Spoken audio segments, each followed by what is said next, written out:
are you guys today? Welcome back to Cooking with April. I am going to make my homemade bread recipe inside the bread maker, so it's not too terribly homemade. But this is the recipe that I use. It came with the bread maker, and hopefully you guys can see it. You probably could do this in like your stand-up mixer or possibly by hand and then let it rise and all that, but I'm going to use the bread maker.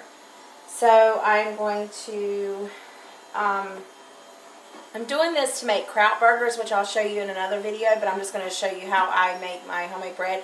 You can also bake it in here and everything. It's really, really good, but I'm just making dough. But I need 1 1/3 cups of water. I've already measured out, so I'm going to put that in there. I need 4 teaspoons of butter or margarine softened, and I leave my butter in my little fancy smashy butter dish. I'm going to get the butter for that. So it's already softened. And then I need 2 tablespoons of sugar. I'm making a 2-pound loaf, so I need 2 tablespoons of sugar. I've already pre-measured majority of my stuff except for the flour.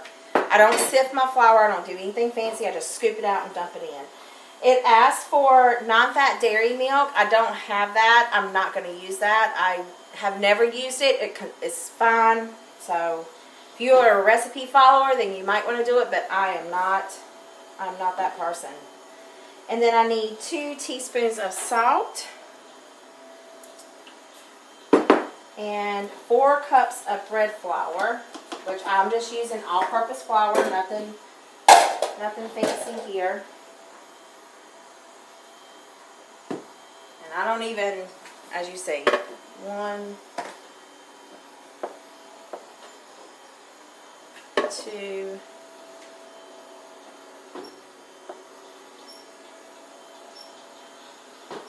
3,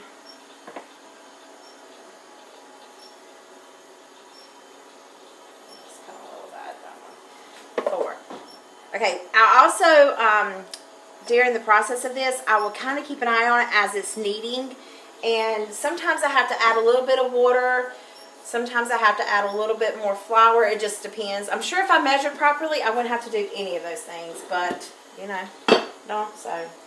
And then I need 2 teaspoons of, it says bread machine yeast. I just got this at Food Line.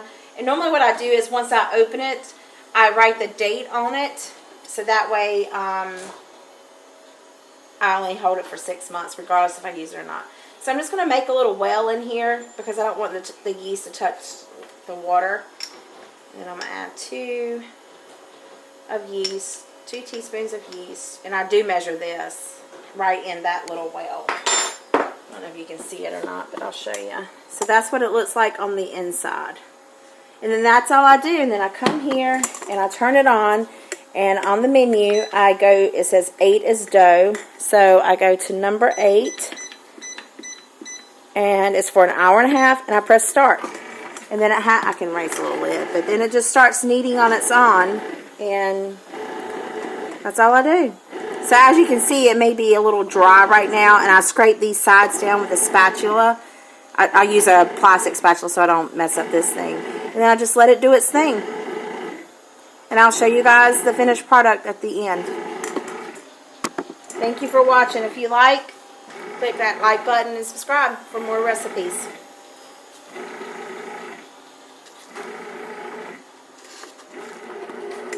So as you can see, it's formed this little perfect ball, I guess you would call it.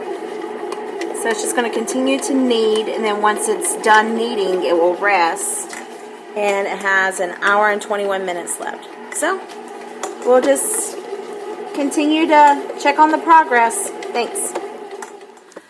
Alright, it has been quite some time later, but as you can see, this is it. This is like the top part. It's still kind of rising a little bit. But, yeah, it's done. So, my homemade dough.